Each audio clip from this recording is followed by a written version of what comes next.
Le damos la bienvenida a Salud Ahora. En el programa de hoy nos desplazamos hasta el Centro Asistencial San Juan de Dios en Málaga, donde se realiza el abordaje de los trastornos de salud mental.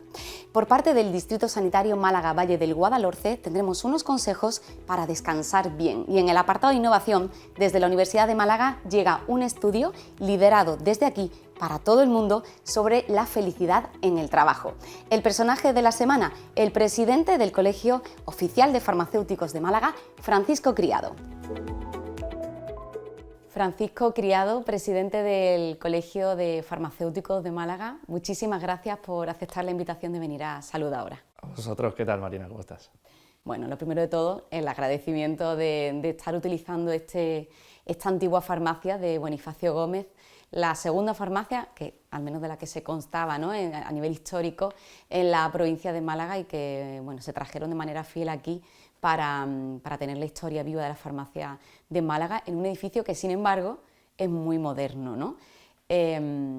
Bueno, parece que es un poco como es la realidad del farmacéutico, Así ¿no? es, sí, sí. Que todavía se venden fórmulas magistrales y se convive con otro tipo de tratamientos mucho más modernos, ¿no? Es un poco la realidad de la farmacia, ¿no? Es lo que, bueno, lo primero es verdad que esta es no solamente la segunda farmacia más antigua, sino que es la número 1 de la Seguridad Social.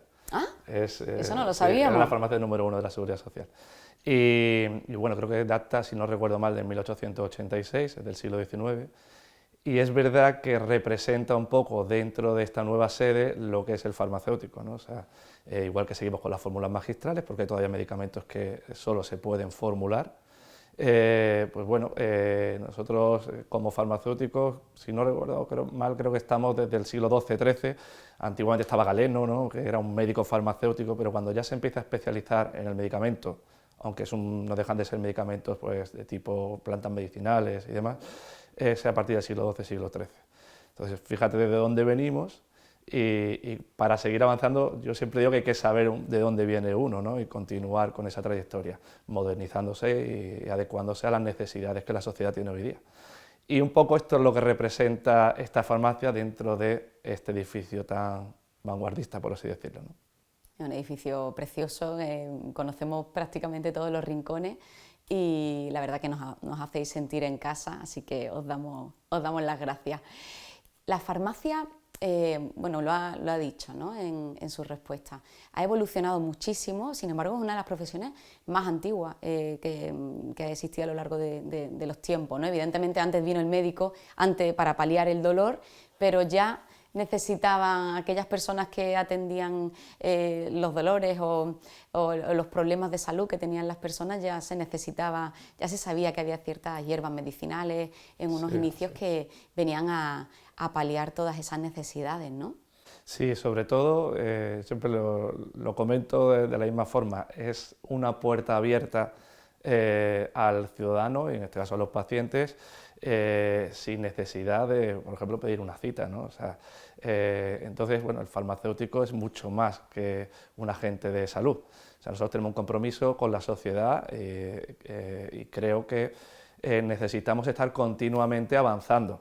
Evidentemente, pues tenemos una trayectoria de muchísimos años, parece que la farmacia no ha evolucionado porque sigue siendo pues, lo que es, pero es que lo que es dar respuesta a lo que se necesita, evidentemente con una serie de cambios, pero creo que lo hemos demostrado recientemente en la pandemia, ¿no? O sea, sin duda. Hemos estado preparados, hemos dado un servicio fantástico y hemos cumplido con lo que se esperaba como profesional sanitario, ¿no? Sí, el compromiso durante la pandemia y bueno, lo ha dicho muy bien, es un agente, un profesional de la salud al que siempre se puede acudir y que siempre va a dar un consejo, siempre que evidentemente pueda darlo, porque en otras ocasiones hacen falta los profesionales sanitarios, los médicos de familia o enfermería, pero el compromiso con los pacientes es inherente a la profesión del farmacéutico, ¿verdad? Sí, igual que el consejo farmacéutico, que es lo que muchas veces en determinadas ocasiones se va buscando y hasta donde nosotros podemos llegar. Muy bien, bueno, siendo la primera puerta del sistema sanitario, por decirlo de alguna forma, porque no hace falta cita, lo de no demorable aquí no hay, lo único no demorable es la cola que haya en la farmacia mientras se espera. ¿En qué medida el farmacéutico atiende al paciente teniendo en cuenta bueno, que tiene que cumplir con una serie de, evidentemente, de los requisitos básicos de atención a la salud y sin inmiscuirse, por supuesto, en la figura de otros profesionales, como decíamos, pero sin embargo tienen mucho que ver con la importancia, por ejemplo, de la adherencia al tratamiento, ¿no? Porque, bueno, parece que hay muchos tratamientos que se abandonan.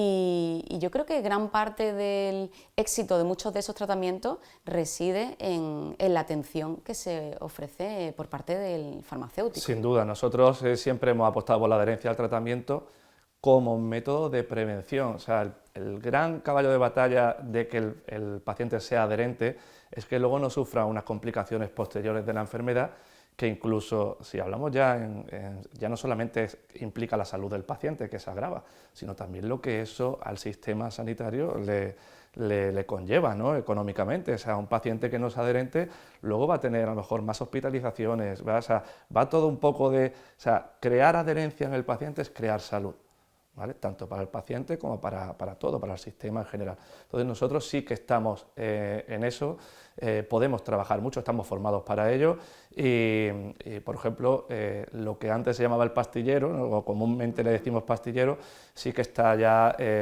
pues muy profesionalizado, los sistemas personalizados de dosificación.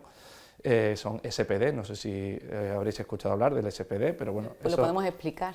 Sí, esto simplemente es, pues bueno, pues como preparar en la farmacia el pastillero semanal de ese paciente en concreto, que a lo mejor pues es más olvidadizo o es un paciente de edad avanzada, polimedicado, es decir, pluripatológico y polimedicado, es que tiene muchos tratamientos distintos, diferentes, que no sabe si tomarlos adecuadamente o cómo tomarlos.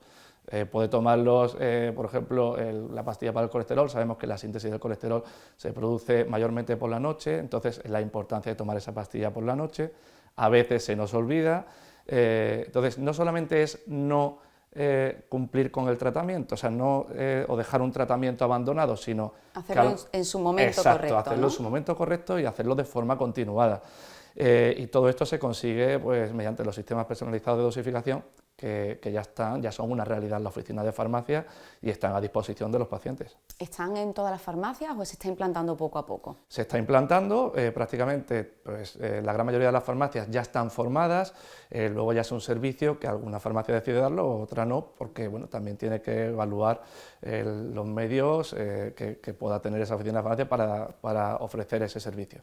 Por tanto, la farmacia, como hemos dicho desde el principio, se adapta a la realidad de la sociedad. Cada vez tenemos una sociedad más anciana, más envejecida, más crónica, con más enfermedades y bueno, más años en definitiva y más necesidades de tomar tratamiento y evidentemente es muy importante bueno, pues ese sistema bueno, para que los pacientes o a las personas que tienen tratamiento sepan cuándo y en qué momento es mejor tomar un tratamiento, porque hablamos de la adherencia, a mí a veces se me olvida, porque utilizamos términos que nosotros no sabemos, pero a lo mejor nuestros espectadores no tienen por qué saber lo que es la adherencia. La adherencia no es más que tomar el tratamiento de manera continuada y hasta que se termina, ¿verdad?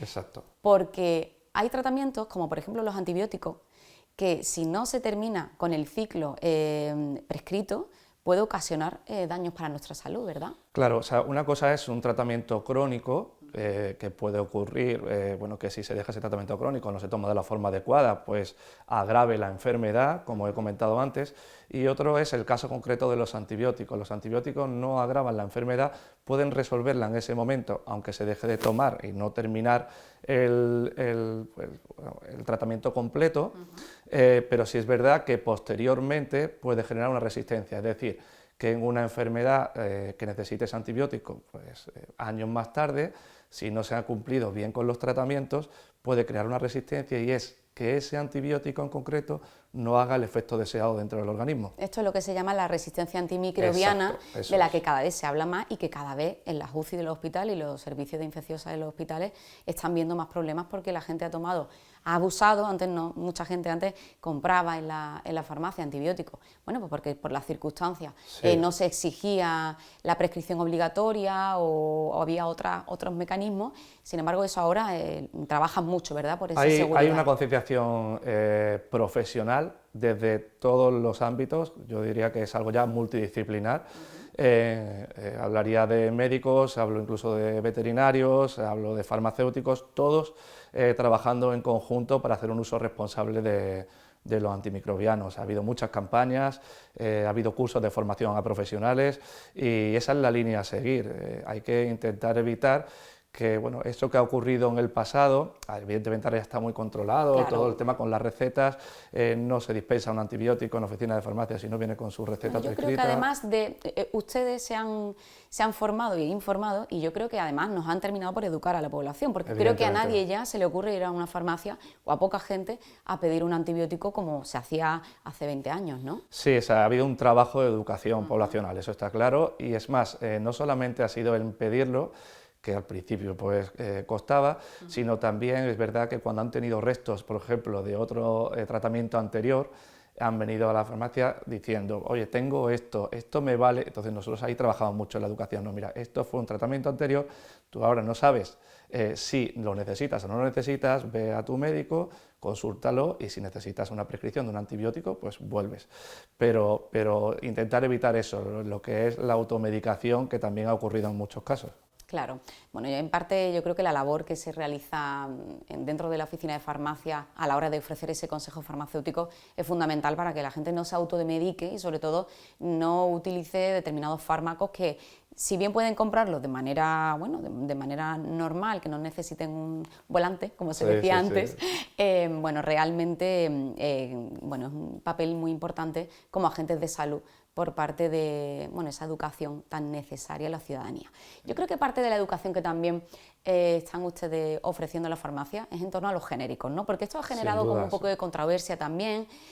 Muchas personas querían la marca X que durante años han tomado y ahora de repente pues se les ofrece un genérico.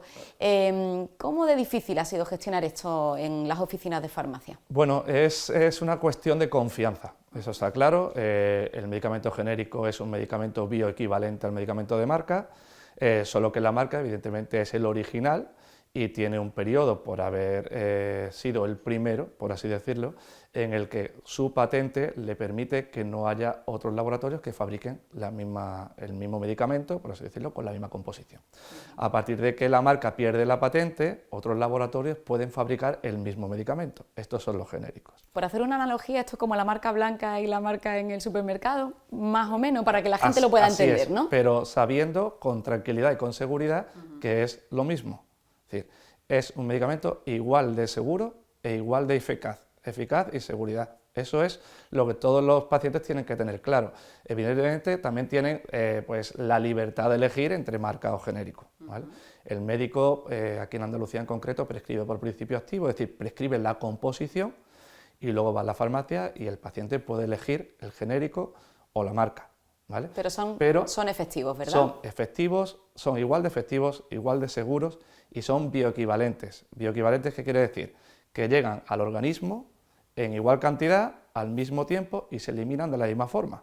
O sea que es exactamente el mismo medicamento. ¿Qué ocurre? Que el precio, una vez que termina la patente, el precio baja y entonces salen los genéricos. ¿Por qué salen los genéricos a un precio menor? Puesto que no han podido o no han tenido que gastar dinero en realizar, por ejemplo, investigación más desarrollo y más pues bueno, han podido sacar ese medicamento con esa misma composición a un precio más bajo. Y a partir de ahí, pues como el Ministerio es quien establece los precios, pues pueden entrar dentro del mercado con el mismo precio que la marca. Simplemente hay la libertad de poder elegir uno u otro. Bueno, pero el médico lo que prescribe es el principio activo. Es que tenemos muchos casos, por eso quiero crear de alguna manera generar confianza en el paciente, de que le den lo que le den en la oficina de farmacia, tengan la tranquilidad de que están tomando lo correcto y lo adecuado y es el mismo medicamento. Bueno, yo creo que la gente confía en su profesional de la farmacia. Sin duda, sí. Y bueno, pero es importante aún así, evidentemente, para seguir educando, ayudando a todas las personas que nos ven, nos escuchan, que sepan que un genérico va a cumplir con la función y si no, no se recetaría por parte del profesional sanitario, del médico de familia, por ejemplo. Exacto, sí. Y ustedes no lo dispensarían, como es Hay marcas y natural. marcas, por ejemplo, omeprazol, todo el mundo conoce el omeprazol. El omeprazol es la composición, es el medicamento genérico, pero hay otras marcas que están más instaladas y bueno, pues el que te cambien a lo mejor en alguna farmacia al genérico, siendo lo mismo, puede generar desconfianza porque el paciente piensa que ya no le va a hacer el mismo efecto, claro, pero simplemente es eso. Bueno, es cuestión de costumbre y de educación, ¿no? Muchas veces. ¿Cuáles son los retos en los que se haya inmerso el colegiado en la provincia de Málaga actualmente? Bueno, yo creo que, como te he comentado antes, seguir detectando las necesidades que tiene la población y adaptándonos como profesionales para poder cubrir y cumplir con esas necesidades, ¿no? A partir de ahí, es verdad que me gustaría hacer una pequeña mención a los farmacéuticos rurales, porque si hablamos de cuál es la incidencia más grande en salud que nosotros podemos hacer, la hacen ellos. Los farmacéuticos rurales, en poblaciones de menos de 500 habitantes, hay muchísimos.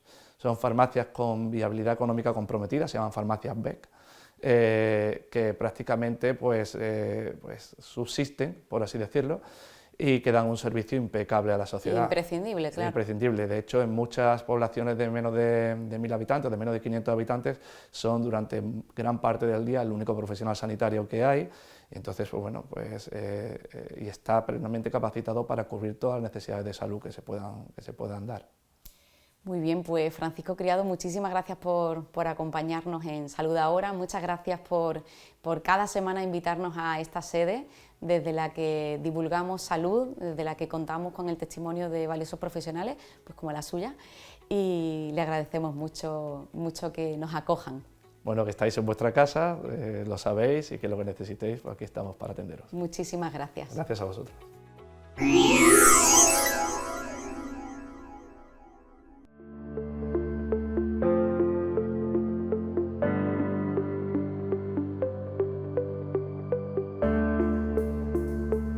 La finca de San José, como le llaman, fue adquirido por los hermanos San Juan de Dios en el año 1922. Fundamentalmente vienen a este lugar, aparte por el clima, por el espacio, ¿no? Porque consideraban que la naturaleza y la salud mental y poder contar con estos espacios eran sanadores. Los hermanos vienen a este lugar fundamentalmente por eso, ¿no? Por la naturaleza y por dar una visión mucho más aperturista de una psiquiatría clásica que es la que se llevaba anteriormente. La asistencia en salud mental fundamentalmente es una asistencia ambulatoria, pero es verdad que hay casos muy complejos que necesitan de un abordaje más integral y más continuado.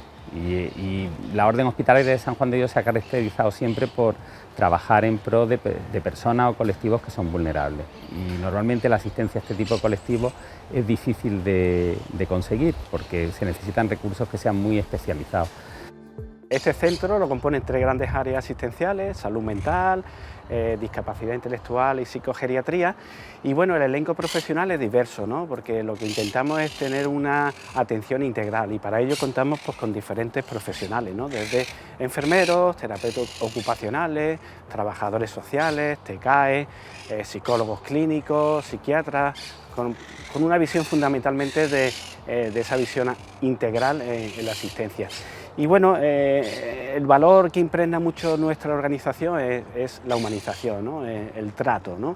Para ello, pues bueno, pues aparte de las terapias clásicas, pues abordamos diferentes actividades un poquito diversas, ¿no? El deporte, el tema de las salidas a la comunidad. La atención es multidisciplinar como suele ser ya en casi todas las ramas de la medicina, ¿no? Concretamente en salud mental siempre hablamos de una etiología biopsicosocial y eso significa que tenemos que poner peso en los tratamientos pues, más clásicamente médicos, ¿no? más biológicos, más farmacológicos, pero también no descuidando otras parcelas, ¿no? De hecho aquí el abordaje psicoterapéutico es también bastante importante, adaptado un poco a la situación de la persona que está con nosotros, ¿no?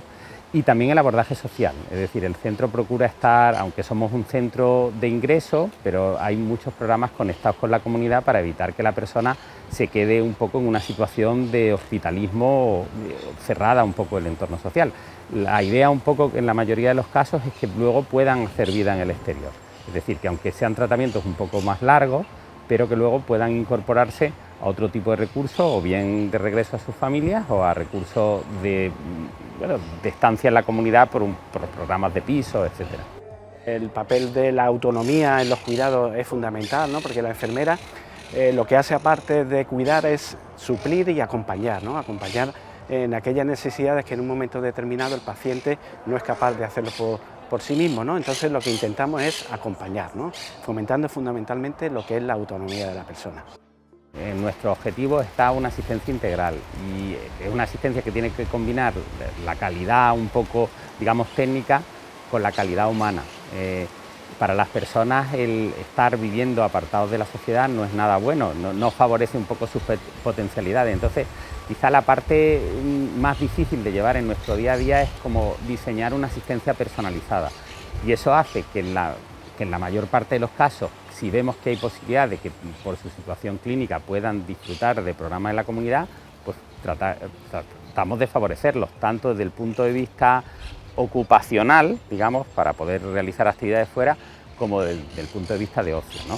Fundamentalmente la hospitalidad es el valor fundamental de esta organización, ¿no? La hospitalidad fundamentalmente va enfocada a acoger a las personas sin distinción de credo, raza, religión, y atenderlas fundamentalmente desde el respeto a la dignidad de las personas que atendemos, ¿no? Ese es el valor, ¿no? El acoger, y fundamentalmente pues a personas en una situación de vulnerabilidad, ¿no? Que es donde la organización en la que trabajamos pues está más especializada.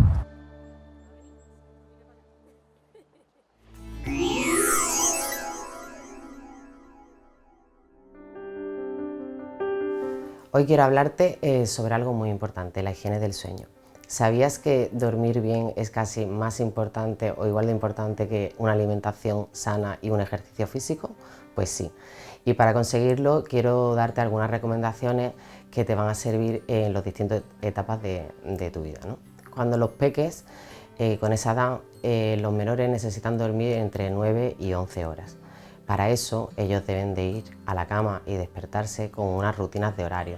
Debemos despertarnos a las mismas horas, sea verano, sea navidades, a cualquier hora deben de tener esas rutinas, el cuerpo lo va a agradecer.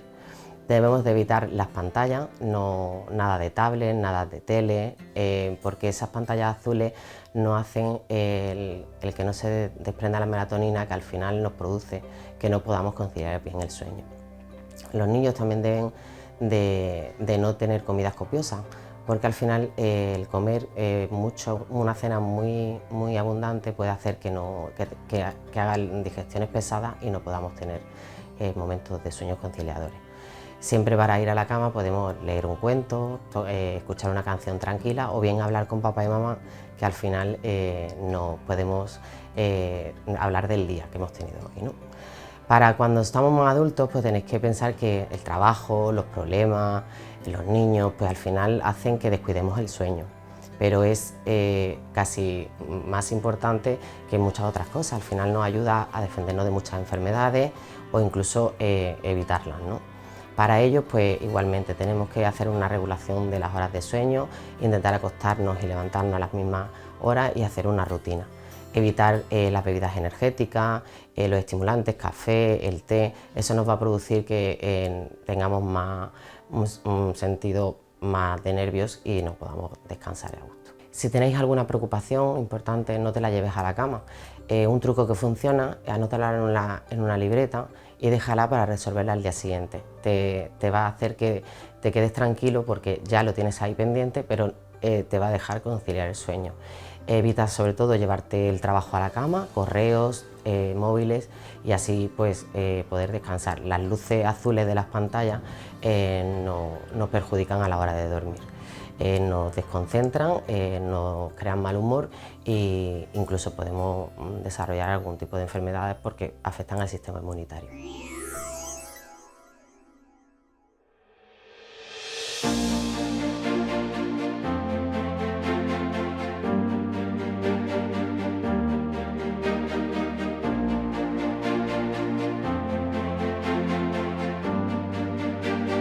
Investigadores de la Universidad de Málaga, en colaboración con la empresa Happy Force y la Fundación Mundial de la Felicidad, lideran por tercer año consecutivo en la Encuesta Mundial de la Felicidad Laboral, un trabajo que pretende medir el clima laboral y ayudar a las empresas a generarlo.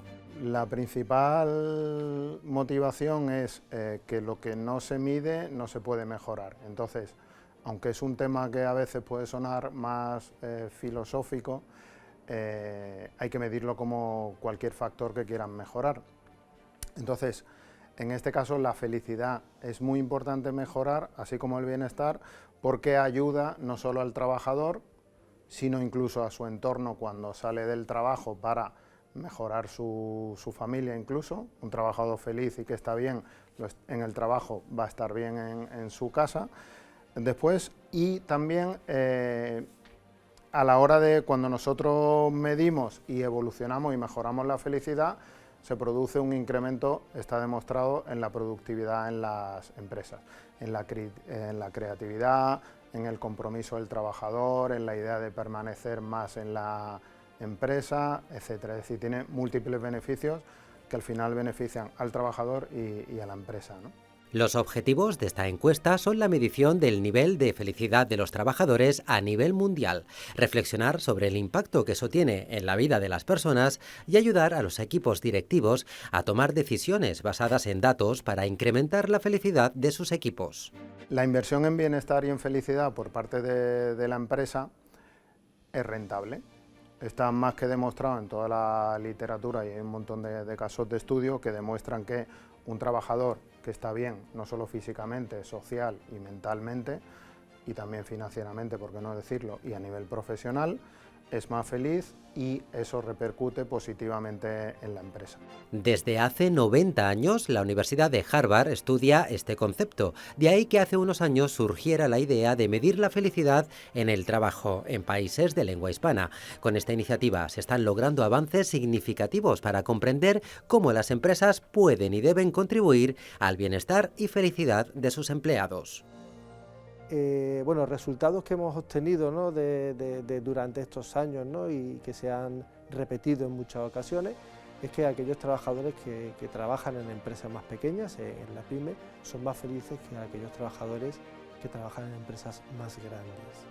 Otro elemento también muy curioso es que el salario, que podemos pensar, ¿no?, que es un elemento de canje, ¿no?, un elemento de impacto, ¿no?, en la felicidad, ¿no?, en la persona, pues cada día, ¿no?, se ve más mermado, ¿no?, la satisfacción vinculado al salario. Otra cosa también importante es tanto el género como la generación. Nos estamos dando cuenta, ¿no?, cómo las generaciones que están actualmente, ¿no?, en el mercado laboral, que están insertándose, cada día, bueno, pues nos damos cuenta que tanto lo que serían los baby boomers o la generación Z son más felices, ¿no?, que estos jóvenes que se incorporan, ¿no?, al mercado laboral. Y hay otra cosa muy curiosa, ¿no?, como por ejemplo puede ser el teletrabajo, ¿no? Nos damos cuenta de que empresas que utilizan un modelo híbrido, los trabajadores son más felices incluso que aquellos que teletrabajan al 100% o no tienen en sus pretensiones, ¿no?, de empresa generar una política híbrida en el teletrabajo. Consideramos que esto es importante porque al final tiene implicaciones en las organizaciones. Los resultados proporcionan datos concretos para que las empresas con posterioridad tomen decisiones estratégicas en cuanto a la felicidad de sus empleados. Es muy importante que las organizaciones tengan estos datos para poder aplicarlos, esas políticas, tanto de recursos humanos, de marketing interno, y poder de alguna manera captar y coger ese compromiso de ese trabajador más feliz y con mayor bienestar dentro de las organizaciones. Creo que a día de hoy las empresas se preocupan más, pero no desde el punto de vista egoísta, porque evidentemente generamos más productividad, ¿no?, sino que ya mi compañero creo que ha demostrado, ¿no?, que cuando la persona es más feliz y genera mayor bienestar, mayor productividad genera en la propia compañía. Algunas de las recomendaciones que sugiere este grupo de investigadores son implementar programas de reconocimiento y bienestar para mejorar la satisfacción y compromiso de los empleados, adoptar modelos de trabajo híbridos y desarrollar planes de carrera que brinden oportunidades de crecimiento y formación. Por último, y no menos importante, promover una cultura organizacional basada en valores, propósito y conexión social, ya que esto fortalece el sentido de pertenencia dentro de la empresa.